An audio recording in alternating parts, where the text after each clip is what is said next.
Bom, primeiro eu quero desejar aqui boa noite a todos vocês.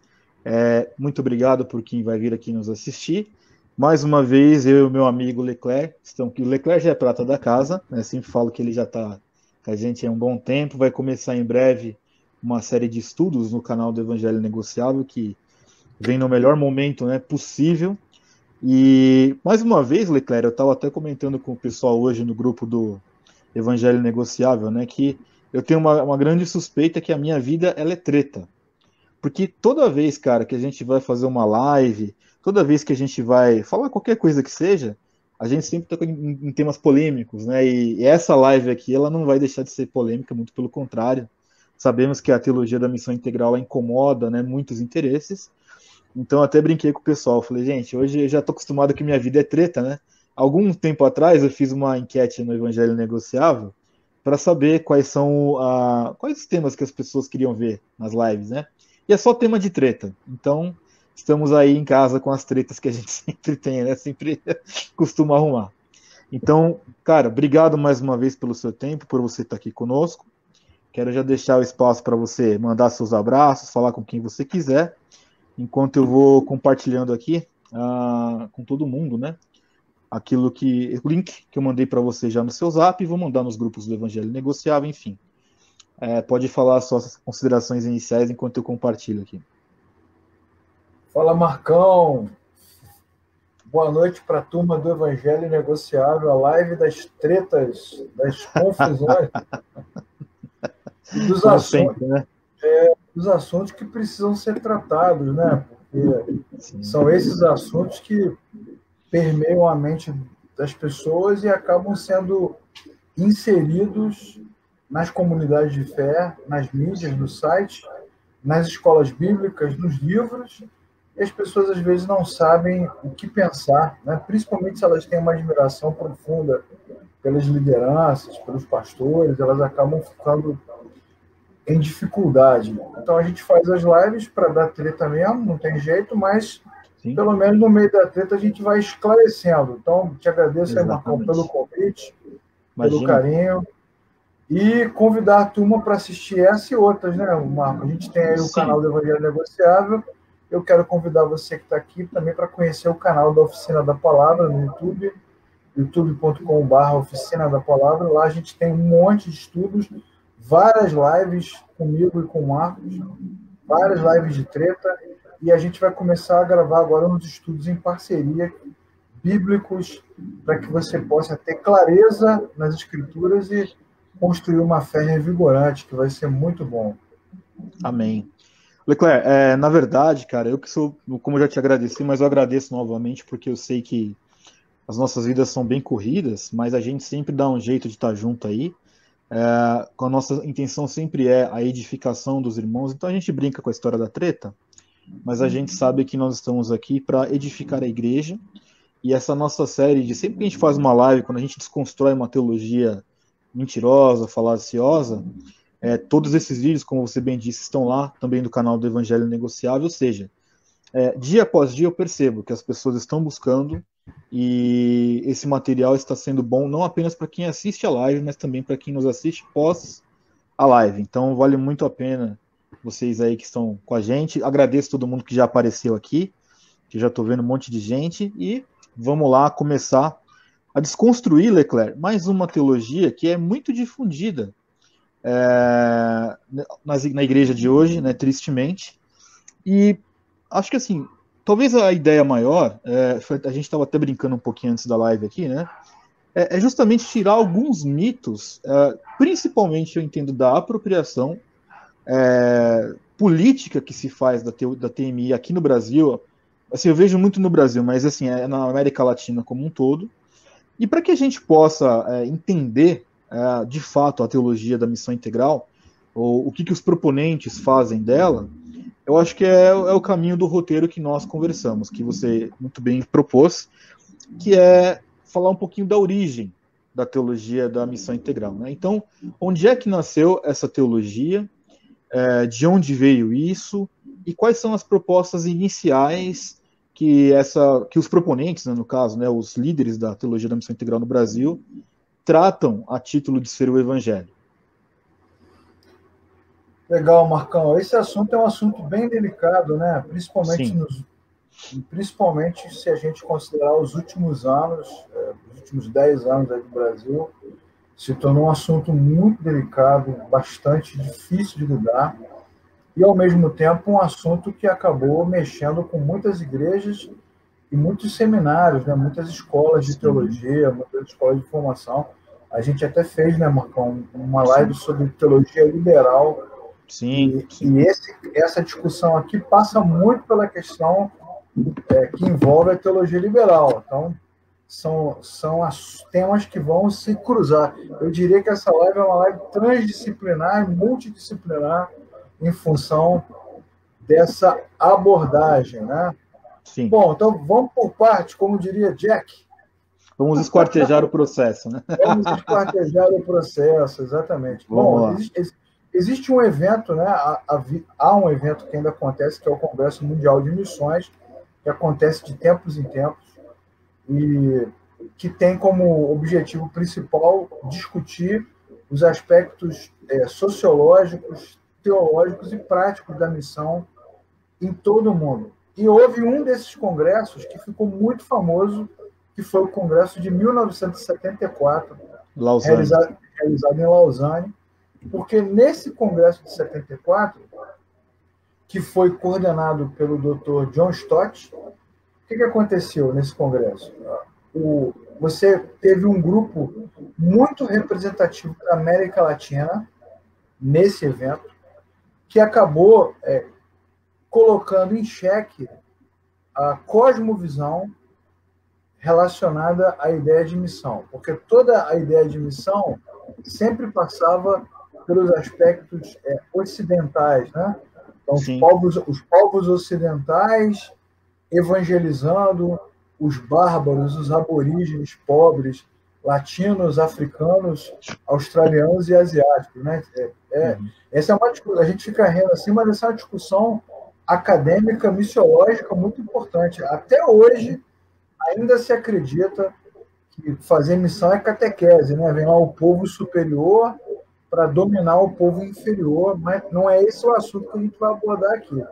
Os latinos presentes no Congresso de Lausanne colocaram que essa pregação meio colonialista, meio dominadora, de você chegar num lugar, anunciar o evangelho, anunciar Cristo, sempre numa perspectiva transcendente, apontando para a eternidade, e deixar o cara sozinho, na mesma condição em que ele estava, isso para esse grupo de pastores latino-americanos, isso é uma coisa muito ruim.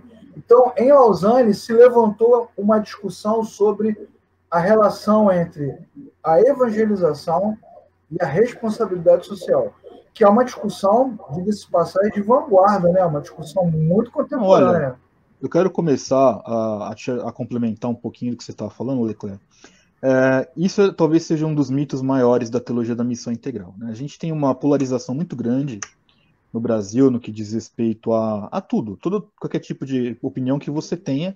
Se você discorda de algum ponto, você já vira um demônio. Então, exemplo, que nem a minha primeira contraposição, né, da teologia, da contra-teologia da missão a teologia da missão integral, é justamente essa que você está falando. Porque quando você olha um pouquinho, na verdade, eu considero muita desonestidade intelectual da parte dos proponentes da teologia da missão integral, e explico por quê. O início da coisa, que nem você está dizendo, aconteceu lá o Congresso de Lausanne, mas quando você olha para o contexto do Congresso de Lausanne, que acontece ainda, né, como você bem disse, você percebe que a ideia é a proposta do evangelho em todas as esferas da sociedade, na política, nas artes, no meio de influenciar as pessoas a partir do evangelho. Quando a gente olha para esse contexto sul-americano, principalmente o brasileiro aqui, se tem uma ideia da teologia da missão integral com esse viés. Tem que anunciar o evangelho, mas única e exclusivamente se tem uma responsabilidade social, aonde eu considero como justa e acho que é um tema importantíssimo a responsabilidade social. Porém, e esse é onde eu tenho meu primeiro contraponto com a teologia da missão integral, falar do evangelho não é só obra social. Então, mas só que o que você fez? Você foi lá para a última volta da Fórmula 1 E acabou com isso. Não, é porque, assim, é que tem muito. É que tem muito desdobramento até a gente chegar nisso, né? Mas assim, eu acho que o primeiro ponto que você está falando muito bem aí é quando esses teólogos latinos eles vão para um congresso desse de Lausanne, se discute a questão do evangelho todo para o mundo todo, que esta sim era a proposta inicial do John Stott, e aí eu faço uma defesa do Stott nesse sentido. Porém, eles reduzem ao que eles entendem de ser um contexto sul-americano, que é meramente o seguinte: prego o evangelho e faço uma ação social. O evangelho. Então, só que aí tem o. Bom, a gente vai avançar, mas eu só queria dizer, parênteses, né? Que esse é o meu primeiro contraponto. O Marcos Chico não aguentou, ele não aguentou. Mas na verdade a gente sabe que tem muitas coisas além disso, né? Então, mas é assim mesmo, é assim mesmo. Mas é que eu particularmente, eu me incomodo de ver o evangelho sendo reduzido à ação social, que este é o problema. Cara, assim, essa discussão, eu acho que o legal de Lausanne, todo mundo deveria estudar sobre esse tema, Lausanne, que é um tema histórico no século XX, né? Essa discussão de Lausanne é muito importante, porque assim, o John Stott foi um dos primeiros caras que deu voz às igrejas e aos líderes e teólogos latino-americanos. E no final do Congresso, depois de muitos debates, o que ele traz? Ele traz um documento que a gente chama de Pacto de Lausanne. Sim. Que é o documento que todo mundo deveria ler. E nesse documento você tem a frase famosa: o evangelho todo para o homem todo, para o homem todo no mundo todo. Bom, mas aí você tem um grupo que faz essa leitura, pega essa frase, o evangelho todo para o mundo todo, o evangelho todo para o homem todo, no mundo todo, um grupo pega essa frase e diz o quê? Que nós temos que fazer evangelização em massa. Tem um grupo que pensa assim, rápido. Ok. Sim. Tem um outro grupo que pega isso aí e traduz para o português, na época, para evangelho pleno. Ó, tem um outro grupo que pega essa mesma frase, em vez de evangelho todo para o mundo, para o homem todo no mundo todo, pega isso e transforma em evangelho pleno, o que cria uma outra linha teológica associada às lives que nós fizemos anteriormente. Né? Tem lá o Ministério até mesmo porque o próprio nome, né, Leclerc, quando você olha com um pouco mais de frieza, quando alguém se intitula assim, olha, nós vamos propor uma teologia de missão integral, eu vejo que o próprio nome de teologia de missão integral já é uma crítica ao que se tem, porque era como se as missões não fossem integrais no seu sentido estrito da palavra, e aí se faz essa releitura que você está dizendo, não, ele pega uma frase, traduz para o português ao seu bel prazer, né? E aí ele enfim. Esse negócio é muito engraçado. Aqui no Brasil, o Pacto de Lausanne foi publicado pela primeira vez no Brasil pela CPAD, que é a Casa Publicadora da Assembleia de Deus. Sim. É um negócio, a maneira como a coisa entrou no país foi muito engraçada. E aí começou a se ensinar evangelho pleno numa perspectiva mais voltada para a prosperidade, né? Evangelho pleno, tudo, atinge todas as áreas da sua vida, a cura, bem naquela linha de teologia da prosperidade que a gente também já abordou aqui. Agora, tem essas duas vias e tem a terceira via, que é a teologia da missão integral relacionada à responsabilidade social, que é o que pegou mais ou menos aqui na América Latina. Por quê? Porque os caras, os evangelistas, os teólogos e alguns pastores aqui da América Latina, eles passaram a entender o quê? Que você não pode separar a responsabilidade social da pregação do evangelho. Olha que coisa interessante. Ou seja, se você não cuida do pobre, se você não cuida das minorias, se você não questiona, se você não critica, se você não dialoga com todas as camadas da sociedade e cria oportunidade para que o ser humano melhore, então não é o evangelho. Aí criou-se uma polarização, porque todo o evangelho, todo o anúncio do evangelho, toda a teologia que se torna apenas transcendente, voltada para a vida eterna, novo nascimento, ela se tornou uma coisa questionável dentro desse conceito que veio para a América Latina. Então, eu queria citar aqui na nossa conversa que é importante que quem está nos assistindo depois pesquise sobre isso. Queria citar dois autores, um latino e um brasileiro. Né? O brasileiro é o Gondim, Ricardo Gondim, que todo mundo conhece.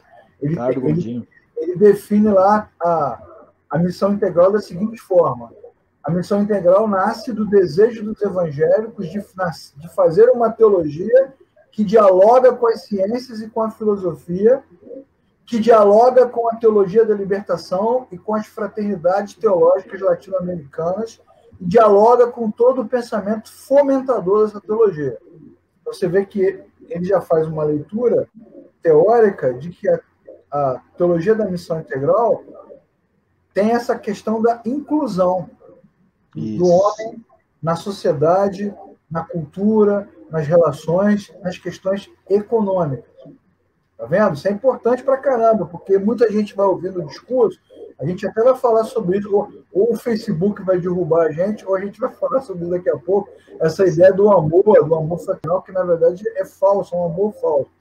Porque se cria uma roupagem para a missão integral relacionada à ideia do amor, né? Que tem que ter amor, tem que amar o pobre, tem que amar a minoria, tem que amar isso, tem que amar aquilo, mas não se discute os pressupostos.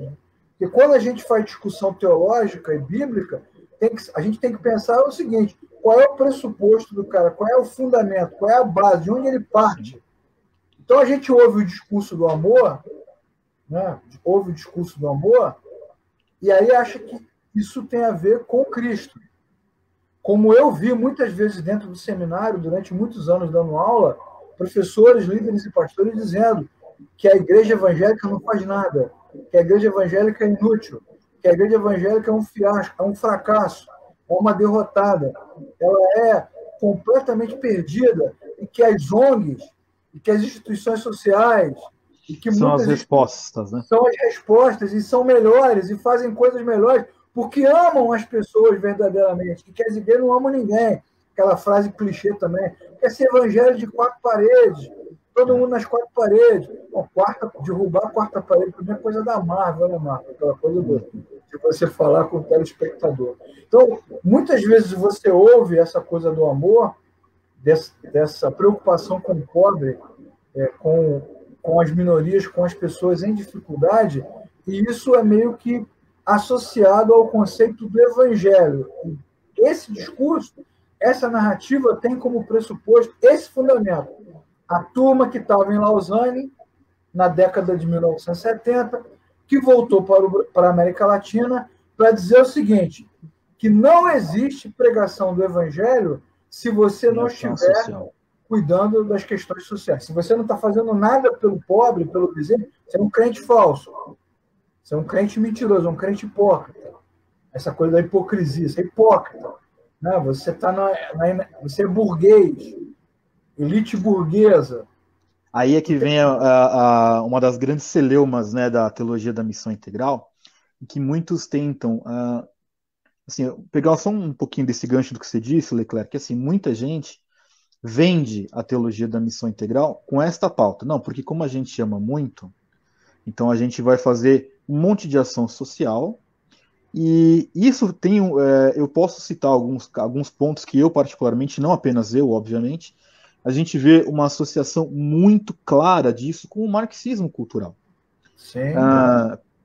Por exemplo, aqui, as pessoas falam, mas não se trata de demonizar aquilo que a teologia da missão integral está dizendo. Né? Assim, não concordo com a redução do evangelho, e nem que a prioridade seria a ação social, porque não é a Bíblia que nos diz isso. Mas você começa a olhar, principalmente esses proponentes da teologia da missão integral no Brasil, e aí eu consigo olhar um pouco para a história, eu vejo algumas relações da forma da teologia da missão integral acontecer com o marxismo cultural, porque você olha para a origem deles. Exemplo, 74, Pacto de Lausanne, que foi uma década que havia como é que eu posso dizer? Uma efervescência muito grande do pensamento de esquerda aqui no Brasil. Tá?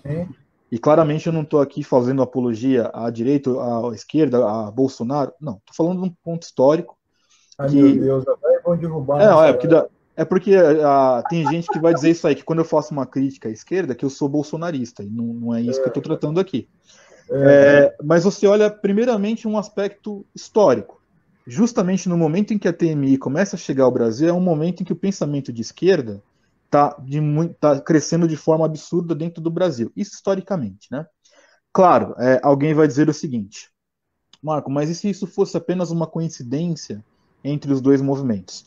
Eu até concordaria que podia ser uma coincidência se os principais proponentes da teologia da missão integral aqui não tivessem essas associações com essas ONGs que você está falando, que têm declaradamente fortes influências da teologia da libertação, e que com essa teologia da libertação existe sim declaradamente um marxismo cultural presente, inclusive nas suas fundações. Exemplo, a gente vê aí uma figura que é declaradamente adepta ao lulopetismo, que é o Ariovaldo Ramos, um exemplo. Então você vê as associações dele e de outros diversos, aqui é só um dos exemplos, né? Você vê que eles são intrinsecamente ligados com instituições que partem de uma pressuposição marxista. Ou seja, como é que você abraça uma ideologia, qualquer que seja, sem abraçar os seus pressupostos? Que essa é a grande questão.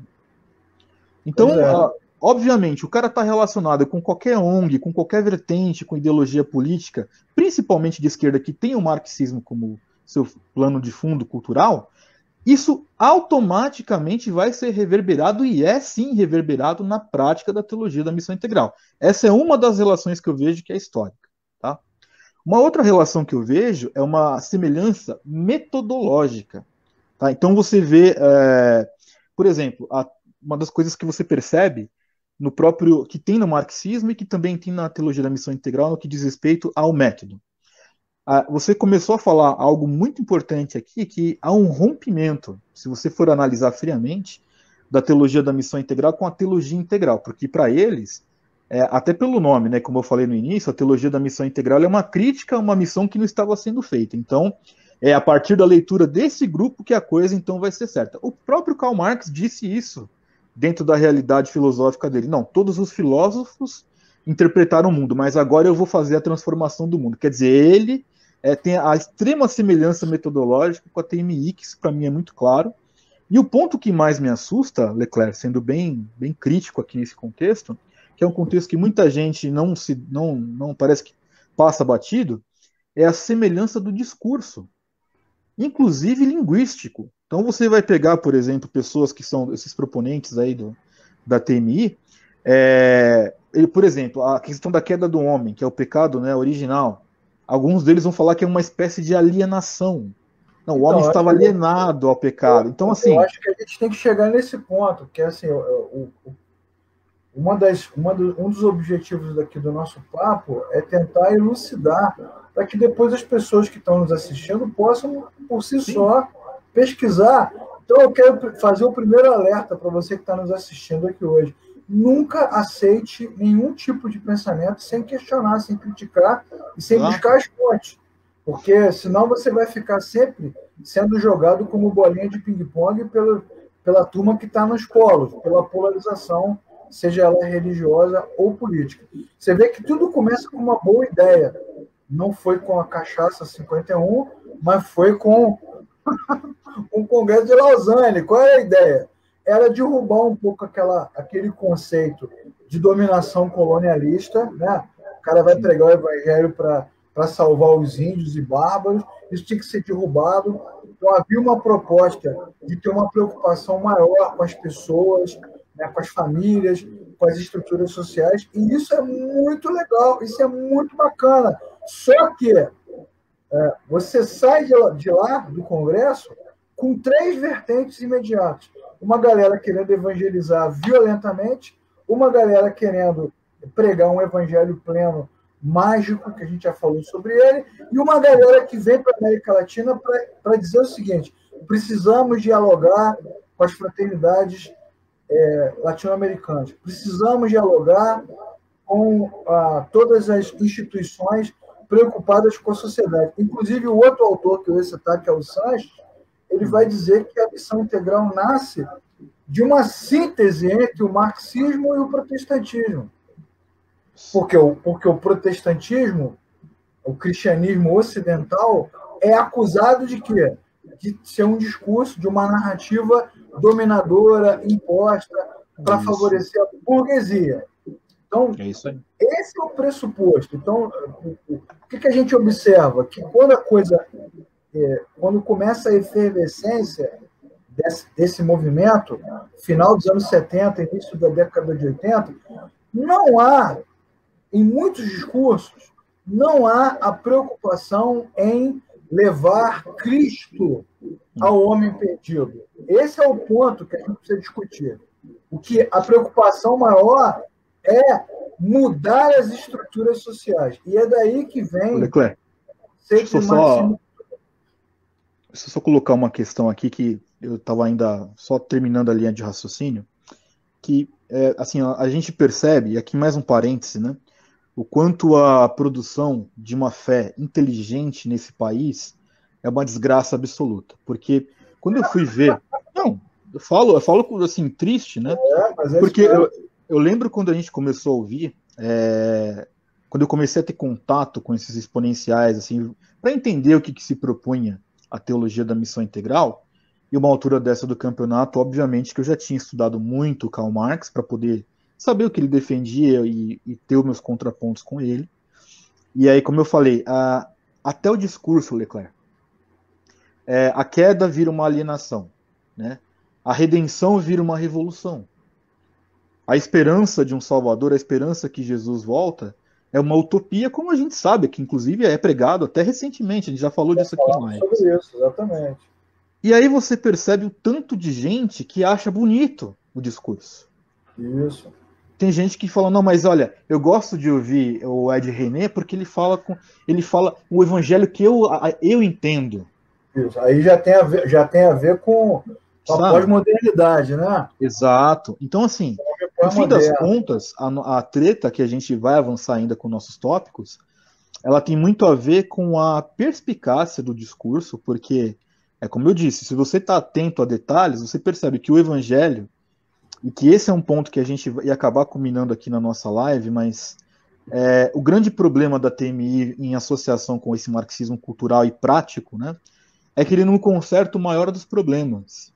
Que é a separação do homem com o Criador. Que é o problema do pecado. O marxismo não cura o pecado, ele não resolve o problema do pecado. E esses caras não estão preocupados com isso. Não estão, não. A gente tem que discutir um pouquinho aqui sobre essa ideia do marxismo cultural que tanto se fala, né? Marxismo cultural, vou tentar resumir aqui rapidinho para quem está nos assistindo entender. Num primeiro momento, o pensamento marxista propaga a ideia de que todas as estruturas que você tem, econômicas, familiares, morais, a arte, a educação, tudo isso é resultado do que você tem, a classe trabalhadora e a classe dominadora. Então, num primeiro momento, qual é a ideia? Vamos criar um conflito aqui de lutas de classe, né, para a gente poder pegar a turma que é dominada, o proletariado que é dominado, colocar essa turma no poder para você poder mudar as estruturas. Então, no primeiro momento, é isso. Mas, no segundo momento, que já é uma coisa mais contemporânea, se inverte o processo. E aí se entende o quê? Se entende que, na verdade, quem estabelece as relações sociais são as estruturas. É o contrário, não são as relações sociais que estabelecem as estruturas. São as estruturas que estabelecem as relações sociais. Então, é a moral, é a família, é a religião, é a economia. É isso que define quem é dominado e quem é dominador. Então, já nesse tempo nosso, mais contemporâneo, o que se pretende? Se pretende gerar conflitos e debates para questionar as relações. Por que você não pode isso e fulano pode? Por que fulano pode e você não pode? Então, vamos questionar tudo. Vamos questionar os modelos de família, os modelos de religião, os modelos de fé, os modelos de Cristo, os modelos de pensamento. Vamos questionar tudo. Então, a grande sacada é que o movimento da missão integral, cada vez mais forte e cada vez mais difícil de discernir, ele não tem como preocupação fundamental reconectar o homem com o Criador, biblicamente falando. Não, mas todo esse movimento vai tentar nos ensinar que a reconexão do homem com o Criador não se dá pelo novo nascimento, mas se dá pela mudança das estruturas sociais. É isso aí. Que é o que a gente chamaria, né, de forma muito, muito simples, de justiça social. Isso então, aí. Olha como isso é importante para você que está nos assistindo. Se num primeiro momento a pregação de Cristo através das Escrituras é suficiente para reconectar o homem com o Criador, se o camarada se encontrar com Cristo, nascer de novo, ainda que ele viva numa vida difícil, isso é suficiente para dar a ele a vida eterna e a vida plena ainda neste momento. Nos conceitos da missão integral, isso não vai ser possível, porque só se reconecta o homem com o Criador se houver uma mudança das estruturas sociais. Exatamente. Então, essa igreja que é fechada, que é quadrada, que é intolerante, que é outro discurso, né, do nosso tempo, Sim. que ela é intolerante, que não dialoga. Olha, e vocês que me conhecem um pouco, né, já assistiram os vídeos, já nos ouviram conversar, os meus alunos, poxa, vocês sabem que a gente fala dessa do diálogo, da importância de dialogar, que você não pode ter missão sem considerar a cultura. O evangelho, ele é redentor e juiz de toda a cultura. Só que, para nós, cristãos, o evangelho está acima da cultura, ele é supracultural. Na missão integral, isso não é verdade. O evangelho e a cultura se confundem. Na verdade, o evangelho ele é reduzido a uma cultura tupiniquim, uma cultura latino-americana, qualquer que seja. Qualquer, exatamente. É territorial, ele é territorial. Esse é o problema da aí você não tem na mensagem, na pregação, no ensino, no discipulado, nas estruturas religiosas, você não tem uma teologia bem definida, porque a teologia histórica, clássica, reformada, bíblica, até a pentecostal, ela é bem definida nos seus principais aspectos. Nas pregações e no ensino da missão integral, a teologia não é bem definida, ela é confusa, não tem método, né? Ela é ecumênica. Olha, ela é ecumênica. O que é o ecumenismo? Todos os caminhos levam a Deus, basicamente. Todo mundo dialoga no sentido de que Cristo, Deus, é percebido de maneiras diferentes nos diversos olhares do mundo religioso. Aí vem o conceito de diálogo interreligioso, debate interreligioso. Então, é uma fé que não é bem fundamentada, ela é ecumênica, e é por causa desse discurso, que não é bem fundamentado e ecumênico, é por causa disso que os cristãos, então, passam a entender que evangelho é igual à ação social. É essa construção, é uma construção, né, cara, de uma narrativa que faz com que o cristão contemporâneo entenda que o evangelho é ação social. E se não houver ação social, não há amor. Se não há amor, não há Cristo. Se não há Cristo, não há evangelho. Aí ferrou. Mas aí, Leclerc, além, assim, tem tudo isso com que eu concordo, obviamente, mas me dá muita estranheza de reparar, como eu falei agora há pouco, né, a desgraça da inteligência da fé do nosso Brasil. A pessoa chega com um discurso desse dizendo o seguinte: não, as causas sociais são a nossa bandeira. É claro que a causa social tem uma importância muito grande. Só que o cuidado com a causa social não salva. E aí nós temos um cenário que este sim, além dessa questão como eu já falei aqui, de não salvar, eu considero que é um dos mais graves da TMI, porque assim, ela quer adicionar algum elemento, qualquer que seja a eficácia do evangelho. Então é o que você disse agora. O evangelho não é o suficiente. A única forma de haver uma justiça neste mundo aqui é se você faz algo além do evangelho. E não estou falando aqui de evangelho teórico, mas eu estou dizendo o seguinte: qualquer cristão, que não precisa ser teólogo, né? Se um cristão honesto leu a Bíblia, e é só ler a Bíblia mesmo, você vai perceber que o evangelho é a pérola mais preciosa que Cristo deixa como missão para a igreja. A pregação do evangelho de verdade é que deveria ser a missão integral de não negociar o evangelho na sua essência, naquilo que ele é, Exatamente. Mas o povo da TMI não. Eles falam o seguinte: não, o evangelho não é a pérola mais preciosa. Quer dizer, nós vemos na palavra de Deus diversas e diversas vezes, quando não só o Senhor Jesus, quando até mesmo já no Novo Testamento, se diz que nós temos que anunciar o evangelho para aqueles que não creem, que nós temos que anunciar que o reino está chegando, né?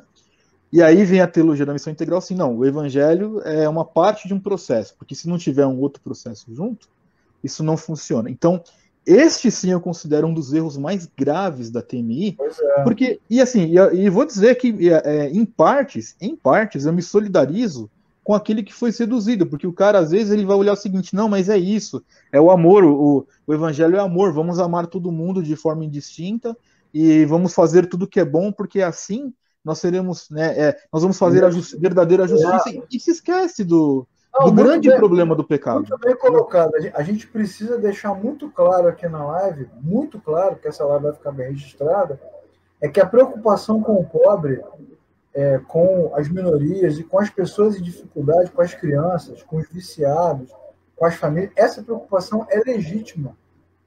E o cristão, ele foi salvo para a prática das boas obras. É isso mesmo, isso é a Bíblia, essa é a Escritura. Então, é legítimo, é muito legítimo. Sim. E eu acho que se você que está assistindo a nossa discussão aqui, se você tem essa preocupação em fazer alguma coisa, faça o que tiver ao seu alcance. Eu, inclusive, acho, pegando a bandeira da TMI, Marcão, eu acho que todos esses pastores da televisão, da mídia, né, riquíssimos, usando o chapéu de cowboy ou não, andando de Rolls Royce, de carros importados, viajando para a Europa, tomando vinho, andando de Harley Davidson, eu acho que todos esses pastores deveriam compartilhar as suas riquezas com os pobres. Exato. Essa é uma discussão muito legal para a gente fazer. Ou, se não compartilhar tudo, uma boa parte fazer alguma coisa. O problema, e aí é que está a discussão da nossa live aqui, é que esses caras riquíssimos, de todas as linhas confessionais, riquíssimos, que acordam em Paris, né, em Londres, né, nos resorts do Brasil, nos pubs, nos bistrôs, esses caras riquíssimos, que não abrem mão do seu status quo, né, usam a fé legítima dos cristãos que estão preocupados para sustentar os seus impérios midiáticos, porque esses caras não negociam. Exatamente, cara. Eles mexem com o seu coração, eles pregam para você, eles te confrontam, diz que você é acrítico, que você não se preocupa, que você não tem piedade, que a sua igreja não está fazendo nada, que a sua igreja é inútil, os pastores... Mas esses caras, eles usam esse discurso, né? De forma conveniente. Cara, a manipulação, eu queria fazer com você uma live sobre manipulação religiosa. A manipulação das narrativas é absurda. Num determinado momento se fala de perdão total e restrito. Num outro momento, a gente perdoa, mas não precisa conviver. Aí você cria um perdão seletivo. Num determinado momento, você fala de ação social. Num outro determinado momento, você vai viver a sua vida e dane-se o resto. É tudo muito seletivo. E tudo Leclerc, muito... eu estava nessa tua fala, eu lembrei de algumas coisas aqui, eu tive uma visagem, né, como eu costumo zoar com meus amigos, né? Entrega a tem um dito autodenominado apóstolo aí, dessas igrejas neopentecostais, né? Que você falando dos caras que andam com seus Rolls Royces e tal, acordam em Paris, né, nos congressos caríssimos e tal. Tem um autodenominado apóstolo aí, que é bem famosinho aí nas redes sociais, né? Que ele faz os cultos lá, que são bem macumbeiros os cultos dele lá, com pano de saco, né? Põe uma roupa de pano de saco, e Nike de 1.000 conto, Rolex e tal. Assim, é maravilhoso, né? Alguma coisa... Exatamente, né? Igual o cara pegar o celular, como a gente também viu né? Como é que é? O fim do auxílio emergencial é crime. O cara grava o celular de uma moto importada. Daqui a pouco ele está num super hotel. O fim do auxílio emergencial. Isso aí. Eu estou aqui em Dubai, né, me preparando para assistir a Fórmula 1 e sentado aqui com meus amigos árabes. Olha só. De dizer. Então, na verdade, os caras estão te manipulando. É isso. Basicamente é isso. Porque toda essa discussão midiática, ela é muito superficial. Sim. E se tem uma coisa que o tempo religioso ensina para a gente, a vida, é que hoje a gente está vivendo a teologia das narrativas. Todo mundo tem uma narrativa pública, mas no final das contas, cada um faz o que acha que é certo. Cada um faz o que acha que deve. Ô Leclerc, eu vou fazer um comentário aqui que eu nunca fiz em nenhuma live e eu não quero que quem esteja assistindo aqui pense que eu estou dizendo isso por uma questão de eu me vangloriar, porque eu não preciso disso, né? Mas eu me lembro uma vez que eu fiz uma crítica aqui na página, se não me engano foi acho que o Antônio Carlos Costa, e vieram no Messenger da página, né, veio um cara que acho que é maestro, nem lembro o nome dele agora, mas ele veio com ataques muito severos à minha pessoa, dizendo o seguinte: do alto do seu escritório é muito fácil você criticar quem minimamente está fazendo alguma coisa. Tá? A gente não está fazendo nada. Não, aí e é isso que eu vou comentar aqui, coisas que eu não gosto de comentar e eu espero que ninguém ache que isso é uma vanglória minha, porque não é.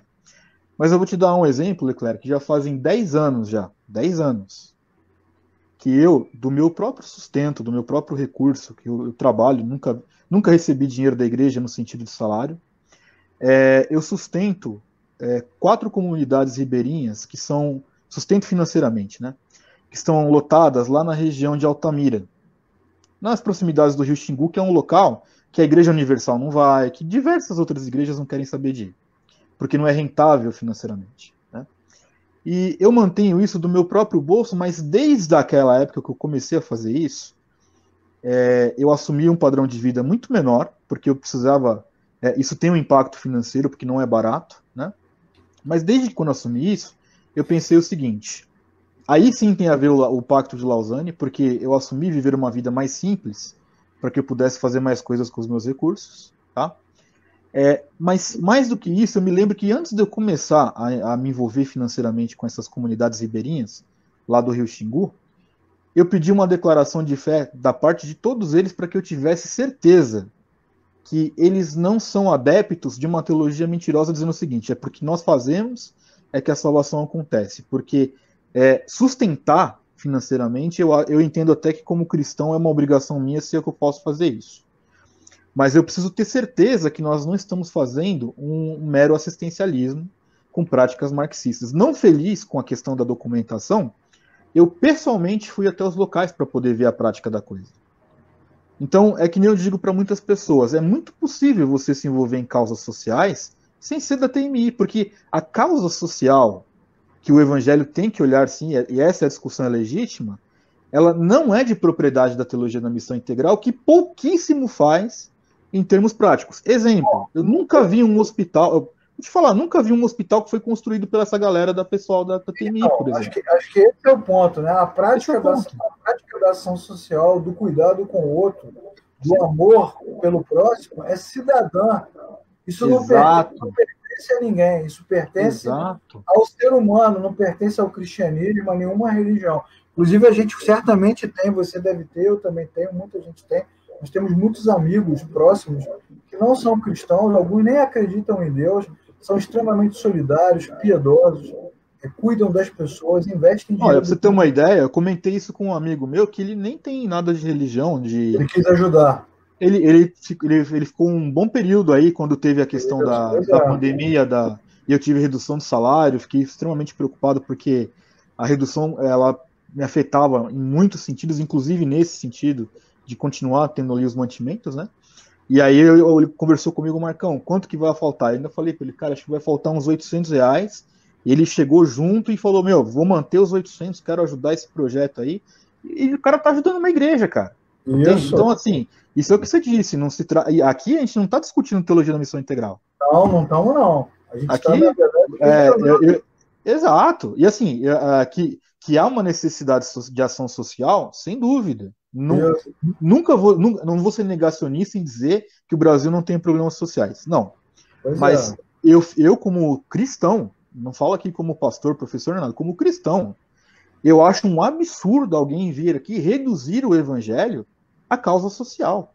Eu queria indicar aqui para a turma que está nos assistindo um livro das edições Vida Nova, que é muito legal, que é o livro do Bruce, né?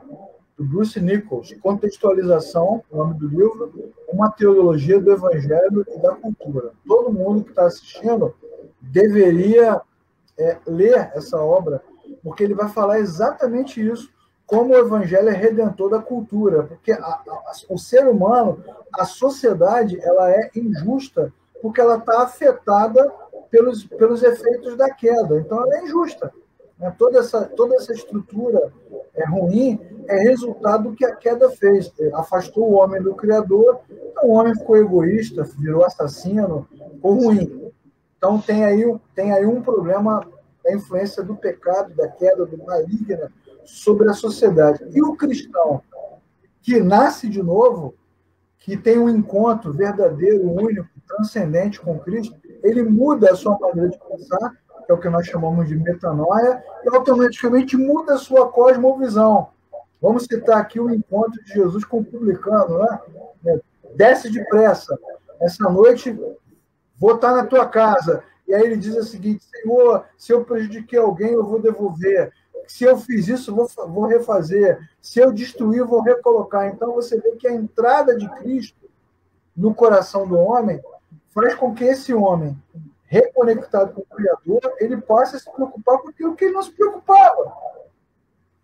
E aí é nesse aspecto que a teologia da prosperidade tem todo um pressuposto maligno, porque ela tira do homem que nasceu de novo esse olhar piedoso, amoroso, e faz o homem voltar a ser egoísta, que é o efeito da queda: querer ter dinheiro, querer ser rico, querer prosperar, querer ficar saudável, e dane-se o resto. Primeiro eu, Deus morreu por mim, ama eu primeiro em primeiro lugar, menina dos olhos de Deus, especial para Deus. Então, essa pregação, ela é uma heresia e ela é falsa por causa disso, porque ela fica fazendo o quê? Ela fica levando o homem a se esquecer do que ele se transformou. Uma vez que você teve um encontro com Cristo, você se transforma em quê? Num cristão, num discípulo de Cristo, que se preocupa. Jesus curou e ajudou centenas, milhares de pessoas por compaixão. Isso não quer dizer que todos eles nasceram de novo, que foram salvos.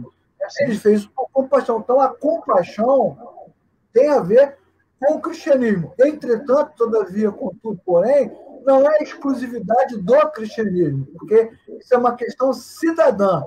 A cidadania, né, o cuidado, é que leva as pessoas a se preocuparem. Portanto, se você se preocupa com o outro, você é cidadão. Se você se preocupa com o que é cristão, você é um cidadão de Deus que nasceu de novo e faz isso muito bem. Agora, colocando uma barra aqui nessa nossa discussão, o evangelho não é isso. O evangelho é Cristo. Aí é que vem talvez o ponto mais crucificado, mais falho, né, da teologia. Ressurreto dentro de morte. Exatamente, porque é uma teologia. Agora vamos fazer uma linguagem bem acadêmica, né, Marcão? É uma teologia que não tem soteriologia, entendeu? Ela é uma teologia que não fala de vida eterna. E aí, qual é o entendimento? O entendimento é o seguinte: se eu dou comida, se eu dou casa, se eu dou roupa, se eu derrubo as estruturas, eu estou apontando Cristo. Eu quero até aproveitar esse momento aqui, meu, de indignação, para citar uma frase. Vamos lá. Que se fala muito nas igrejas, né, nos seminários, que é aquela frase famosa, né? Pregue o evangelho, se necessário, fale. Né? Que toda essa galera da TMI usa. Adoro essa frase. Que você não precisa... Pregue o evangelho, se necessário, use palavras. Isso, Bom, você não precisa falar, né? Não precisa falar, são as suas ações, são os seus... Olha, essa frase, ela é totalmente contrária à escritura, que está totalmente fundamentada desde o haja luz até o está consumado, no falar, no pregar, no anunciar. É a palavra, né? A fé nasce pelo ouvir, e o ouvir vem pela palavra. A palavra é lançada como semente, o semeador saiu a semear. A palavra de Deus, ela é pregada, e Cristo é anunciado. Ser-me-eis testemunhas, e essa testemunha tem a ver com o discurso. Quer dizer, a gente acaba, Marcão, depois de ouvir esses caras e ler esses livros, a gente acaba ficando com vergonha de ser crente. Não, olha, eu posso te falar. Eu tenho vergonha. Pô, que porcaria. Eu estou aqui perdendo tempo a minha vida inteira. Que bobagem. Deixa eu te falar. Isso sim é o evangelho. Isso é o verdadeiro. A gente fica com vergonha. Nossa, gente, nem posso dizer. Não, olha, eu lembro quando eu cheguei nas minhas conclusões finais, né? Da teologia da missão integral, quando eu estava naquela busca do conceito, entendendo o que era, até para que eu não corresse o risco de fazer um julgamento precipitado, né? Mas quando eu cheguei às minhas conclusões finais, eu fiquei tipo assim, ó, mas assim, tipo, quer dizer, os caras não reconhecem o pecado como sendo a causa de tudo. Ou se reconhecem e não reconhecem a importância de acabar com o pecado. E querem dar isso o nome de teologia? Assim, realmente é querer me dar um diploma de otário, que eu sempre digo para algumas pessoas mais próximas, né? De otário, eu só tenho a cara.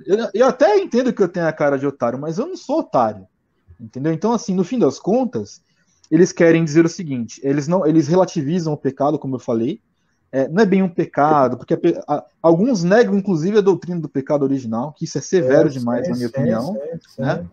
Mas como para eles o pecado não é um problema, não é um problema a ser resolvido. Aí tem o dedo do liberalismo, né? O liberalismo teológico também, que ajuda a sustentar essa discussão. Porque o que o liberalismo faz? Ele...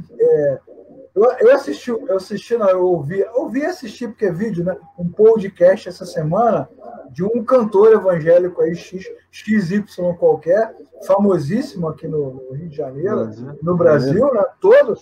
Não sei nem se eu cheguei a te mandar esse podcast. E aí, Não, pois é.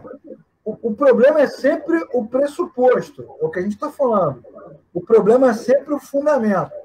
Se você, eu e o Marco, se nós pregamos um evangelho, um cristianismo, que é moralista, sustentado pela nossa visão de mundo, político, sociológico, antropológico, o que vai acontecer? Você vai ter que adequar o seu discurso à medida que você for mudando a sua maneira de viver. Então, a hora que você estiver quebrado, completamente quebrado financeiramente, você vai dizer isso, que na verdade você não tem apego, você está desapegado à riqueza. É isso mesmo. Que é do coração maldito daqueles que estão mergulhados no pecado, que sai o discurso mais puro dos lábios, sai o perfeito louvor. Beleza, mas se tu arrumar um empregão e prosperar, aí você vai começar a dizer que o dinheiro é uma bênção, que não nasceu para ser cauda, que não nasceu para ser pobre. E que Deus é maravilhoso, né? Porque Deus abriu a porta e tal. Exatamente. Isso acontece na questão financeira, acontece nas questões relacionadas à família, acontece nas questões relacionadas à espiritualidade. Então o cara vai moldando. Esse cantor XY qualquer, que tem a vida dele muito esquisita, né? Bom, mas é um problema dele ter a vida esquisita, que nós também aqui não estamos aqui para vigiar a vida de ninguém, não. Cada um faz o que tem. O problema é o cara pegar a vida dele e transformar... tratar como doutrina, claro. Padrão. Aí, no final da live, no podcast lá, que estava até interessante, as discussões, tá? No final ele começou a questionar a inerrância das escrituras. Aí ele falou no podcast, a Bíblia é inerrante mesmo? Será? Será que nós não fomos enganados? Então, é isso. Os caras estão te manipulando. É isso que você que está assistindo a live precisa entender. Os caras estão te manipulando, meu irmão. Se você quiser dar tudo para o pobre, dê. Não quiser dar nada, não dê. O que você tiver que fazer, faça. O que você não quiser fazer, não faça. Se for fazer, faça tudo para a glória de Deus, porque você nasceu de novo, você é cristão. Agora, transformar isso num padrão e querer chamar a gente de otário, né? Empurrar goela abaixo, e depois de você estar 20 anos, 30 anos, você que sempre frequentou a escola bíblica da sua igreja, cantou no coral, né? Foi ofertante, tá lá, igual o cara que chega para você domingo, de você que só vê a igreja domingo, você é um crente domingueiro, você não tem compromisso. Por que eu não tenho compromisso? Porque eu não estou aqui todo dia? Então quer dizer que o meu serviço aos domingos ele é inútil? Se eu não tiver tempo, eu não sirvo nem para ser cristão? Os caras vão criando os modelos, né, e vão encaixotando, pasteurizando todo mundo dentro de um modelo. E tudo que eu e o Marcos e muitos amigos queremos é que você quebre esses paradigmas, esses modelos. Porque se o camarada quiser ser adepto da missão integral, se ele quiser cuidar da população ribeirinha, se ele quiser ir para as comunidades, como acontece muito aqui no Rio, para as favelas, distribuir comida, isso é justo, é legítimo. Agora, se ele começar a dizer para você, para mim, para qualquer um, que isso é o evangelho e que todo o restante não serve, isso é uma heresia, isso tem pressuposto liberal, isso é uma arrogância, isso é uma manipulação da fé, e por trás de todo o braço libertário, por trás de todo o discurso, né, de muita revolução, já que você usou essa palavra, você tem um braço de tirania, porque ele está querendo dominar e esvaziar tudo que você faz. Eu me lembro de um líder aí que eu convidei, numa época qualquer, num século qualquer, igual Star Wars, né? Há muitos anos atrás, numa galáxia muito distante, eu convidei o camarada para pregar, e enquanto ele pregava, ele dizia: eu sei que eu estou pregando aqui e vocês não vão entender nada. No final, eu sei que eu vim aqui e perdi o meu tempo, porque as pessoas não estão preocupadas. Quer dizer, o cara vai lá, na sua comunidade, de carro 0 quilômetro, bem vestido pra caramba, vivendo uma vida ótima, para chamar todo mundo de burro. Né? E no final e o povo fala amém, né, cara? Ele faz o apelo, né? E aquela multidão vai à frente, né? Chorando: nós não estamos fazendo nada, nós não estamos fazendo nada. Né? Igual essa semana uma pessoa falou... Só falta cantar lá o inúteis, a gente somos inúteis, né? Depois do culto, né? Só falta isso. Eu nunca vi você falando de missões, eu nunca vi você envolvido. Ué, mas quer dizer que se você não vê, então não está validado, né? Você tem que ver, eu tenho que mostrar. É uma teologia de narrativa, é uma teologia estética, né? E a estética tem tudo a ver com o marxismo cultural, né? Ela é estética, então todo mundo tem que olhar, aplaudir, bater palma. A gente está fazendo para quem, então? É para Deus? Isso não tem a ver só com a turma de esquerda. Como nós já falamos, tem a ver com todas as linhas confessionais. Eu vi uma foto essa semana também aí nas mídias sociais, os caras, uma foto assim: pastores reformados orando pelo Brasil. Ué, mas para onde foi o texto? Não deixe que a sua mão direita faça alguma coisa para a sua mão esquerda saber. Para onde foi o texto que diz: quando você estiver orando, não faça como os hipócritas que vão para as praças públicas, lugares serem vistos, né? Então, na verdade, toda essa narrativa, Marco, desculpa aí a minha empolgação. Imagina. É uma narrativa muito conveniente, né? A gente vai adequando ela. Quando o cristianismo, na verdade, eu quero encerrar essa fala minha aqui nesse ponto, o cristianismo, na verdade, ele é comparado à parábola da semente, que não é a parábola do semeador, é a parábola que vem depois, a parábola da semente.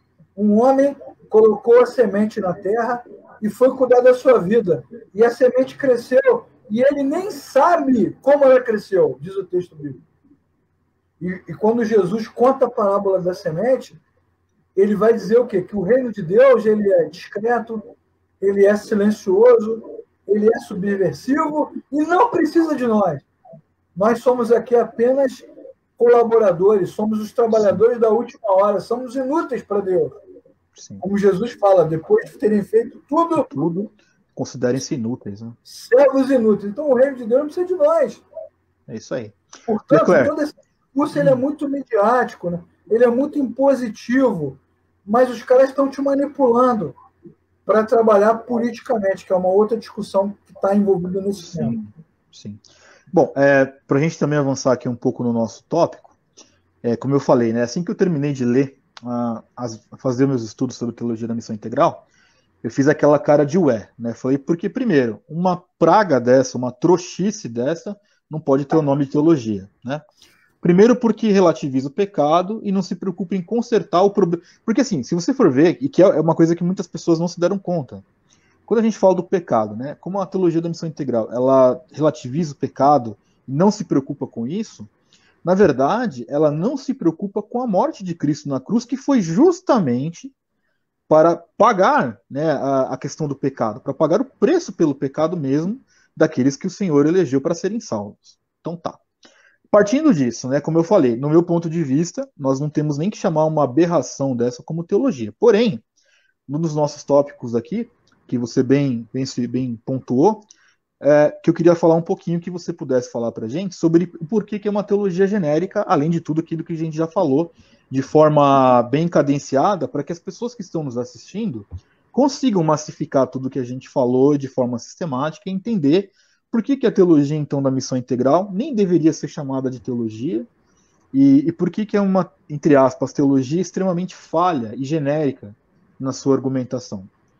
Bom, então, ela é genérica, né, em primeiro lugar, porque ela não fundamenta o pensamento da missão integral enquanto teologia, é genérico porque não fundamenta os aspectos principais da fé cristã.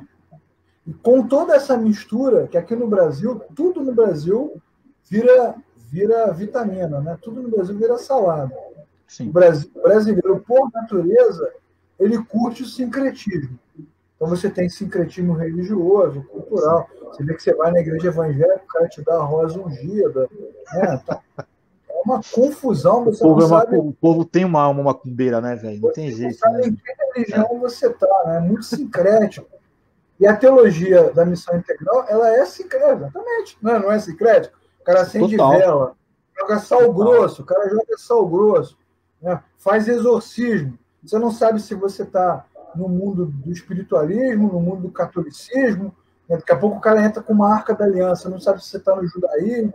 É uma mistura, todo mundo com pulseirinha. Eu não sei se eu estou na Bahia, se eu estou na Alemanha, se eu estou na Ásia, é meditação. Eu me lembro lá das obras do Paul Yang-Shu, né? Que depois virou David, quarta dimensão, né? Visualize, né? Mentalize que... você tem que, quando você for lá, você tem que ser específico. Eu quero uma calói preta, com um adesivo prata. Eu quero $1.000 na minha conta e tudo com nota de $20, assim, dessa parada. Você visualiza. Então, uma coisa mistura religiões ocidentais com religiões africanas, com catolicismo. Então, isso está na alma do brasileiro. O brasileiro é isso aí, cara. O brasileiro é sincrético, né? Tudo misturado. Ele precisa da macumba, cara. O brasileiro precisa né, dessa coisa. Precisa do misticismo, né? Não, faz uma oração forte, porque com essa oração forte eu fico arrepiado. E aí eu sinto que a bênção está chegando. O brasileiro tem isso mesmo, não adianta. Então você tem esse tempero do sincretismo na missão integral. Sim. Hoje você já vem um monte de discussões aí falando. A gente vai fazer. Fala, não vai, Amar, fazer a live da cabana. Vamos. A gente tem uma live aí, ó, só para você que está assistindo entender. Desde o ano passado, eu e o Leclerc estamos combinando de fazer uma live para desconstruir o livro da Cabana, né? Porque tristemente tem gente que lê essa porcaria desse livro e fala que é um livro que Deus falou comigo, né? Mas a gente vai. Cristo é uma mulher, Cristo é isso, Cristo é aquilo. Então, isso é secreto. Tem um monte de gente aí, né, vários pastores, líderes, no Twitter, na internet, fazendo essa discussão, né? Cristo é uma mulher que sofreu, é um escravo. Cristo é um escravo, né? As escolas de samba, aqui no Rio de Janeiro, elas fazem muito isso. Elas pegam a narrativa religiosa, fazem uma mudança nela, aí bota lá o Cristo escravo. Depois, agora, parênteses, né? O carnaval é belíssimo, né? Ali você tem uma explosão de cores, né? De arte, de expressão, alegoria. É alegoria. Aí o cara pega a alegoria e transforma em teologia. Aí começa a ensinar, tá vendo? A escola de samba conhece mais a Cristo do que os evangélicos. Ou então pega uma música lá de Gilberto Gil, né? Se eu quiser falar com Deus, tá vendo? Gilberto Gil conseguiu! Mas, cara, eu comentei contigo, né, que eu vi, se eu não me engano, acho que foi na IBAB que eu vi, alguém me mandou um vídeo da IBAB, que se começa a pregação com músicas do Djavan. Então mas isso daí é literal. Eu me lembro quando eu nunca mais esqueci disso. há muitos anos atrás, numa galáxia muito distante, quando eu tinha, sei lá, meus 18 anos, eu era de uma igreja tradicional. Você cismou com o cara do Botafogo. Não, é Rapaz, porque essa live da Cabana não sai, o Jamilton colocou bem aqui, ó. O Botafogo já caiu para a Série C e não fizemos a live ainda, é verdade. A gente precisa fazer essa live aí da Cabana aí, cara. Precisa sair logo essa live. De uma igreja X qualquer aí, e os caras abrindo o culto tocando Blade Runner. Rapaz, eu não sabia se eu gritava, se eu ficava escandalizado. Na verdade, eu lembro que eu fiquei paralisado, mas isso aí foi nos anos 80. Então tem mais ou menos uns 40 anos esse negócio, tem menos, uns 35 anos tem, pelo menos. 35 anos. Então, olha só como esse negócio ele vai entrando, né? Ele vai entrando na nossa discussão, e a missão integral ela transforma a teologia numa coisa genérica. Sim. É nesse sentido, porque você não consegue mais identificar os pressupostos, os valores. Eu me lembro que eu assumi há muitos anos atrás também, numa galáxia muito distante, eu entrei num seminário para ser substituto de um professor X qualquer. E eu lembro que na primeira aula, quando a aula acabou, um aluno veio até mim e falou: poxa, eu já estava achando que a Bíblia não era mais a palavra de Deus.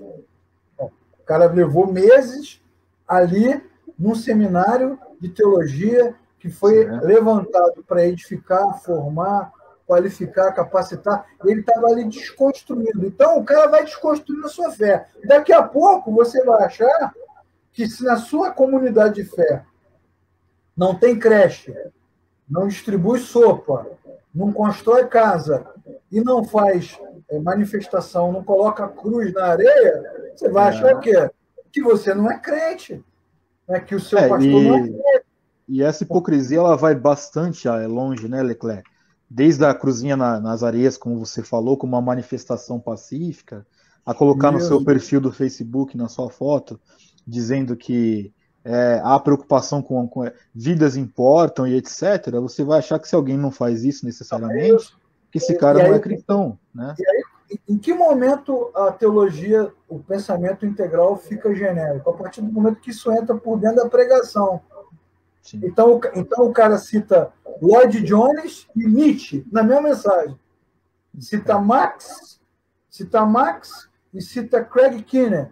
Aí você já não está entendendo mais nada. O cara fala de Calvino e fala de Pondé e fala de Leonardo Boff. Aí você, caraca, e agora? Entende? Então é genérico nesse dia. Aí você começa a achar que Calvino e Boff eram a mesma pessoa. Na verdade, é João Boff Calvino. Ou Leonardo.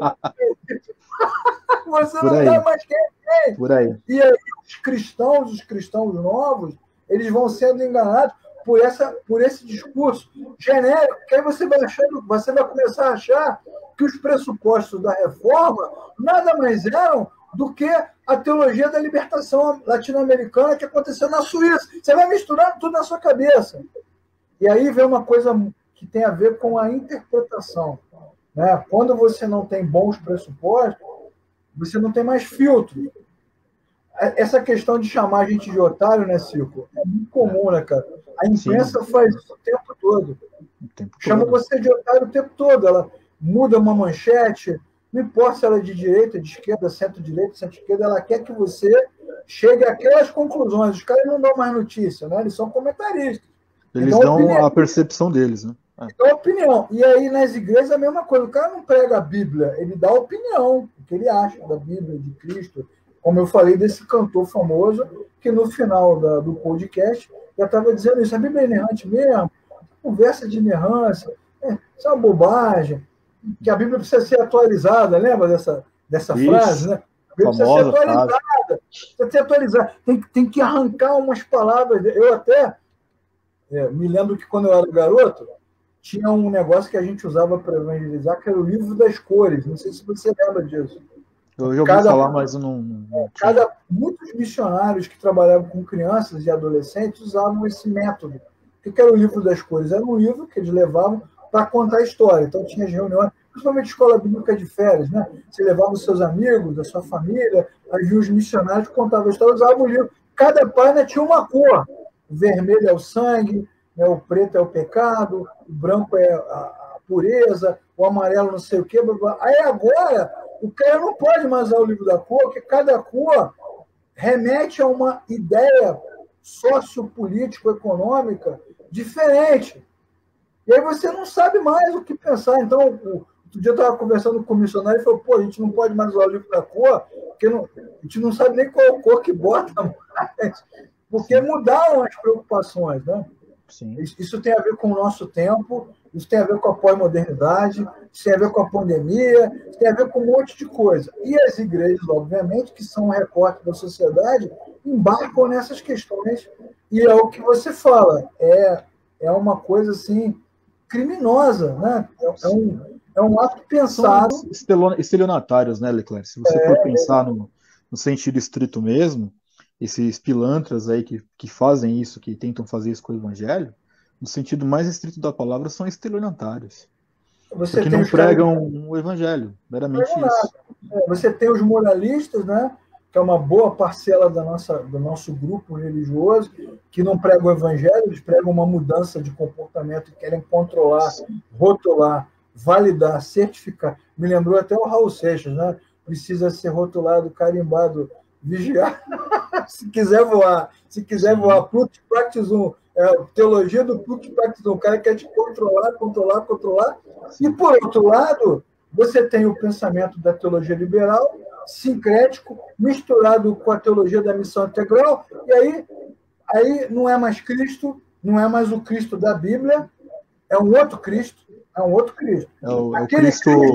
Cristo hippie. Aquele Cristo que a gente prega, tradicional, bíblico, teológico, evangélico, ele é estrutural, né? Uma narrativa estrutural. Ele é uma construção estrutural, né? É uma construção estrutural, então não tem a ver. Cristo é outra coisa, Cristo é isso, Cristo é aquilo. E aí é difícil. A gente fica num momento, numa situação difícil, muito complicada. É nesse sentido que é genérico. E um outro ponto que é importante, Marcão, é que quando você vai ensinar agora a boa teologia, os bons textos bíblicos, o que você ouve? O cara fala assim, mas eu não concordo. Dane-se. Eu não concordo. E aí ele, não concordo, vou ensinar outra coisa. E aí você até vai numa discussão com o cara, né? Mas por que você não concorda? Por que não? Por que não? Por que não? Porque eu não acho que é. Me lembrei até de um post aqui que o professor estava dando aula de filosofia para alunos do ensino médio, e aí o aluno estava dando aula, o aluno falou assim, professor, pô, não, eu não concordo com Nietzsche. Aí o professor falou assim, caraca, um momento escatológico, parou todo mundo para ouvir o garoto, então, vamos ver o que ele vai falar. Mas por que você não concorda? Eu não concordo, é a minha opinião. É tipo isso mesmo. A gente está assim, na minha opinião. Essa semana passada, eu mandei para você um vídeo que está na internet, todo mundo pode assistir, de um desses líderes novos, né, marqueteiro, que fica aí lacrando, né, líderes evangélicos lacradores, e ele falou assim, você sabia, o cara faz aquelas coisas, você sabia que existe uma diferença muito grande entre o reino de Deus e a salvação? Aí ele bota a mão assim, ó. Pega a visão, né? Dá uma de você pegar a visão ainda, né? Salvação é uma coisa, reino de Deus... Caraca! Aí eu fiquei, mano, assistindo aquilo, quase que eu peguei o livro do Berkoff que eu tenho aqui, taquei fogo nele.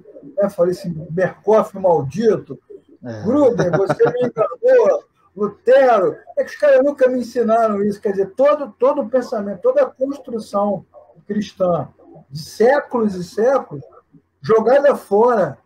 Isso. Porque uma das coisas que a TMI vai ensinar é que a justiça social, sociológica, imposta, ela traz o reino de Deus. Ó, é sutil, né? Traz o reino de Deus. Na verdade, a manifestação para esses caras, né? A manifestação do reino de Deus está no ato social. Esse é o problema, né? Esse é o grande problema. Né? Exatamente. Então, enfim. Chega a dar um cansaço, né, mano? Não, é porque, assim, no fim das contas, Eu A sei que gente vai levar para quanto? quem. Não, é para Quanto quem a está gente vai levar? assistindo, né? Eu sei que para quem está assistindo, às vezes pode ser uma coisa, uma discussão até mesmo muito acadêmica em alguns contextos, né? Mas indo já para uma parte final, o Leclerc, porque eu estava vendo aqui que sobre influências e implicações, né? A gente já abrangeu todos os nossos tópicos do nosso roteiro, então eu queria partir para um ponto de consideração final. Então, assim, eu sei que para quem está assistindo e que nunca tinha ouvido falar ou nunca teve esse acesso à informação, a gente, durante a live, nós fomos falando quais são os pontos, as implicações. O Leclerc também sugeriu livros para poder compreender melhor. Mas, no fim das contas, há uma proposta que eu acho que é essa, pelo menos da minha parte, né?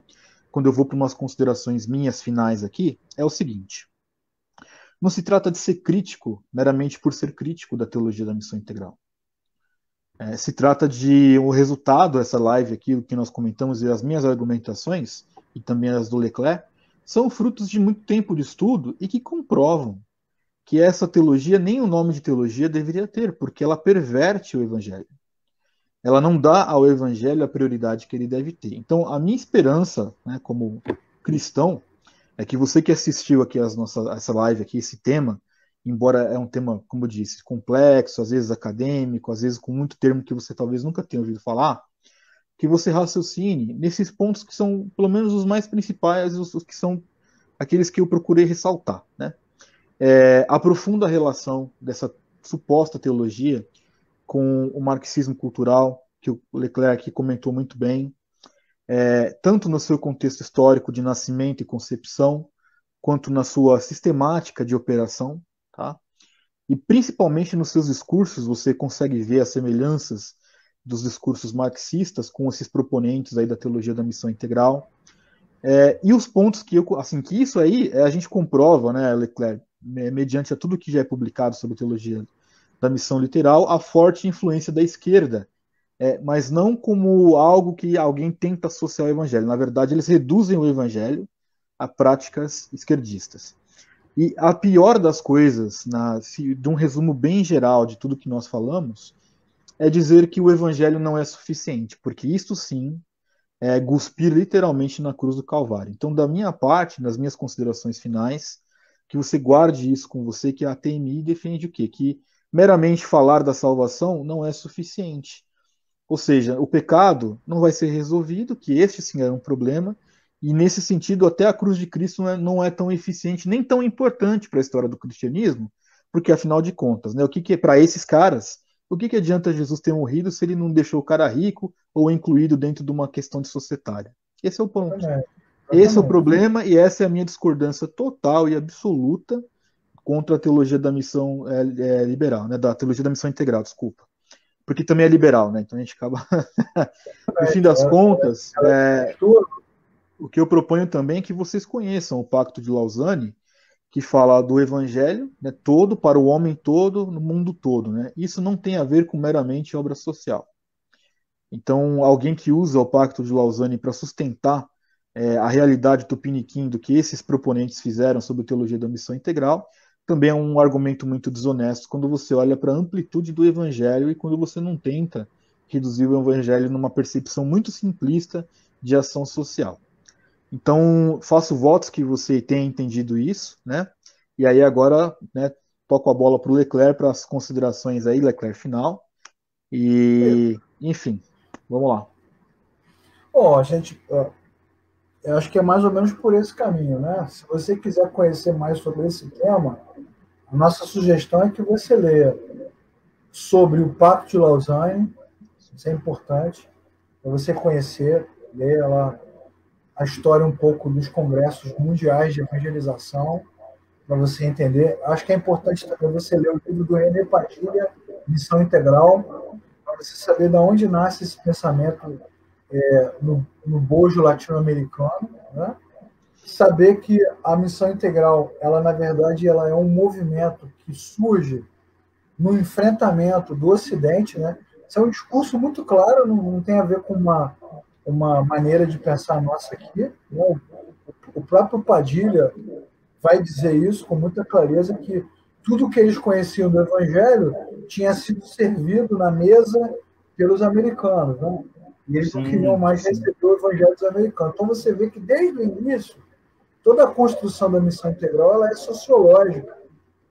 Ela é totalmente sociológica, ela é política, ela tem uma outra perspectiva. Dito isso, uma vez que você conhece os pressupostos, os fundamentos, bom, você pode agora estudar um pouquinho sobre marxismo cultural para você saber o que isso significa na prática, né? E como é difícil você conciliar o discurso da fé cristã com as bases e fundamentos do marxismo cultural. Por quê? O marxismo cultural basicamente vai desmontar as estruturas da sociedade, porque ele funciona a partir dos conflitos. E o cristianismo, né, construído a partir do pensamento judaico-cristão, ele trabalha com fundamento. É por isso que muitas vezes os que ensinam a Bíblia apenas são chamados de fundamentalistas. Quantas vezes, Leclerc? Fundamentalista, maldito. Já fui chamado muito de fundamentalista. Você está defendendo o quê? Fundamentos, estruturas, né? Enquanto que a teologia da missão integral, influenciada pelas ideias sociológicas, políticas, e mais também a questão da missão da teologia liberal, vai desconstruindo, desmontando toda essa estrutura que a gente tem. Bom, dito isso, eu quero mais uma vez aqui ressaltar a importância da autonomia do pensamento. Se bem que não dá nem para a gente discutir autonomia, que é uma discussão complexa. Mas é o seguinte, vou tirar a frase autonomia do pensamento e vou dizer o seguinte: pense por si mesmo. Leia, estude, ore e leia a Bíblia. Antes de você ler toda essa quantidade enorme de informações, leia as Escrituras, porque é pela palavra de Deus que Cristo é revelado e que a mente do homem é transformada. Não existe outro processo dentro da fé cristã para isso. Só dessa forma é que cada um de nós estará apto para questionar e criticar um monte de coisas. O sinédrio da Bíblia não é a PM do Rio de Janeiro. Você tem que criticar esse negócio, ainda que faça sentido. Porque o fazer sentido também não significa nada. Faz sentido, inclusive a construção da teologia da missão integral, ela está no espaço-tempo, né? Ela tem uma temporalidade, ela tem uma forma de ser, tem uma explicação histórica, ela faz sentido, mas ela não substitui o evangelho. O pentecostalismo também não substitui o evangelho, uma vez que o pentecostal pode ser pentecostal desde que ele não te diga que se você não fala em línguas, você não é crente.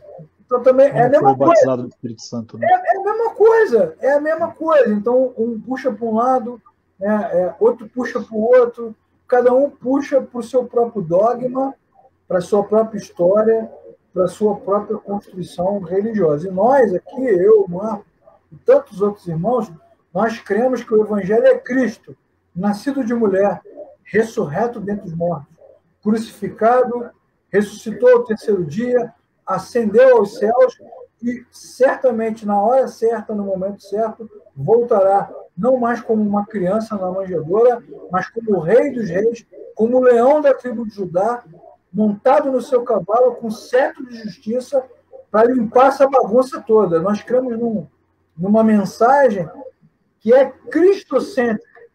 Amém. Que é cristocêntrica. Então, como é que eu posso dizer? Disfarçado de evangelho, todo esse discurso da missão integral vai sendo inserido no ensino, na pregação, por isso que eu chamo de falso amor. É um falso amor, que é o amor, né? O amor pelo outro, amor pelo pobre, amor pelas causas. Nossa causa é Cristo. Cristo não foi um mártir. Cristo não foi um revolucionário. Não veio para mudar, né, as questões sociais e confrontar o Império Romano. Pelo contrário, Cristo veio para reconciliar o homem pecador com o Criador. Então, se você, na sua comunidade, na sua igreja, ou num ato solitário, você faz um trabalho social importante, relevante, espetacular, e através deste trabalho social, você cria oportunidade para pregar Cristo, nascido de mulher, ressurreto dentre os mortos, como o único caminho para reconciliar o homem com o Criador, então, pô, sensacional. Se isso não acontece, se a gente está dizendo para todo mundo que a mudança social, estrutural, que a justiça social, se o nosso discurso ensina que a justiça social reconcilia o homem com o Criador, então é um falso evangelho, é um falso Cristo, é uma falsa salvação, vai se cumprir entre nós. Mateus 7. Senhor, em teu nome, Jesus responde, nem todo aquele que me diz Senhor, Senhor, entrará no reino do céu. Então, nesse aspecto, é o que a gente quer que você pense. Pense. Ok? Então é isso. Maravilha. Valeu, Marcão. Leclerc, obrigado mais uma vez. A última recomendação, né, Leclerc? Eu sempre falo bastante isso com pessoas que são mais próximas. Assim, eu nunca me esqueci de um amigo meu que foi trabalhar num banco e ele fazia o treinamento de discernir uma nota falsa com notas verdadeiras. E ele perguntou isso para o pessoal que dava o treinamento. Eu falei, mas como é que eu vou discernir uma nota falsa se eu não pego uma nota falsa na mão? E aí responderam para ele. Mas é justamente o hábito de se viver com as notas verdadeiras, que quando você pegar uma nota falsa, você vai saber que é falsa. E essa analogia, ela serve perfeitamente para as leituras da palavra de Deus, da Bíblia, que é inerrante. Quanto mais você ler a palavra de Deus, quanto mais você ler a verdade, a hora que alguém te propor uma teologia que tem viés, qualquer que seja, fundamentado fora da palavra, você vai ouvir e vai soar mal nos seus ouvidos. Essa é a recomendação melhor que eu posso deixar aqui, né? Vou pegar esse gancho aí que nos anos 90 rolou um evento aqui na América do Sul, do Reverendo Moon. Lembra do Reverendo Moon? Sim, famosíssimo. Então, e o Reverendo Moon reuniu em Montevidéu, no Uruguai, um monte de pastores evangélicos da América Latina. Vários. Do Brasil foram um monte. Ele pagou passagem, pagou hotel. E aí, depois que isso se tornou público, e aí vieram os malafaias da vida para sentar o pau, né? Muitos pastores gravaram programas de televisão até chorando, dizendo, poxa, eu fui enganado, como é que eu não percebi? E, de fato, eu acho que o ponto é esse, né? Como é que a gente não percebe um monte de coisa? Como é que a gente se deixa levar, se deixa enganar por um monte de discurso? Porque, provavelmente, nós perdemos o fio da meada. Então, eu encerro aqui a minha participação citando mais uma vez a famosa história do rei Josias, que assumiu o trono de Israel com 8 anos, e aos 26 anos de idade, 18 anos depois, ele achou um pedaço, uma parte das escrituras escondida no templo. E ao ler a palavra de Deus, porque Josias tinha feito um voto, no início do texto mostra isso, de servir ao Senhor de todo o coração. Então ele era assim muito sincero, sincerão total. Só que por ser sincero e por amar ao Senhor, e por buscar ao Senhor de todo o coração, o que o Senhor fez? Fez com que a sua palavra chegasse até ele. Ou seja, quando nós não queremos a verdade, Deus esconde a sua palavra. Mas quando nós queremos a verdade, Deus faz com que a sua palavra chegue até nós. E quando Josias ouviu o que estava escrito, que aquilo foi lido diante dele, ele rasgou suas vestes ao descobrir que, apesar de ser sincero, ele estava sincero na coisa errada. Ele estava há 18 anos vivendo uma teologia, uma percepção maluca do texto. Como é possível? Então ele chamou os seus comandados, enviou uma comitiva à casa da profetisa Hulda para perguntar a ela o seguinte: olha, nós fomos enganados, nós não sabíamos, nós erramos, nós falhamos, o que Deus pode fazer por nós? E a profetisa enviou uma resposta: digam ao rei Josias que Deus não fará nada, porque a sua palavra se cumprirá, nenhum tio sairá, nenhuma letra, todas as maldições, todo o juízo previsto na lei de Moisés cairá sobre Israel, aconteça o que acontecer. Olha só que coisa louca. Então não adiantou piedade, constrangimento, ele simplesmente não sabia. Bom, mas aí, ao ter essa informação, ele tinha duas opções, né, mano? Chutar o balde, então já que Deus vai nos ferrar, então dane-se, né? Vamos sacrificar logo um cavalo a Astarote, vamos sacrificar crianças a Moloque, e viva Baal! Viva Baal! Porque Jeová nos abandonou. Ele poderia ter feito isso, mas não fez. Ao saber da verdade, ele falou, bom, como diz um bom boleiro, né? Perdido de 10, perdido de 1000. O que ele fez? Aí sim, biblicamente, com os pressupostos corretos, Josias promoveu a maior revolução social da história das Escrituras e aquilo que muita gente chama de a maior reforma do Antigo Testamento. E ele botou para quebrar, tacou fogo, mandou gente embora, matou gente, destruiu altares, revirou cemitérios. Eu fico imaginando o ódio mortal que políticos, religiosos sentiram, quanta ira Josias provocou de muita gente. Mas ele preferiu ser fiel ao Senhor do que continuar se curvando diante do sol, do que continuar promovendo a prostituição cultural, do que continuar errando. Ou seja, como ele teve clareza para olhar para o lado de fora e perceber que estava errado? Como?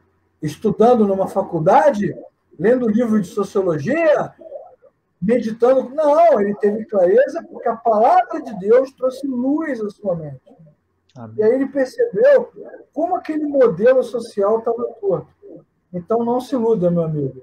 A única coisa que pode nos colocar de volta na verdade é a palavra da verdade, que é a santa e gloriosa Escritura, a Bíblia que nós tanto cremos e amamos.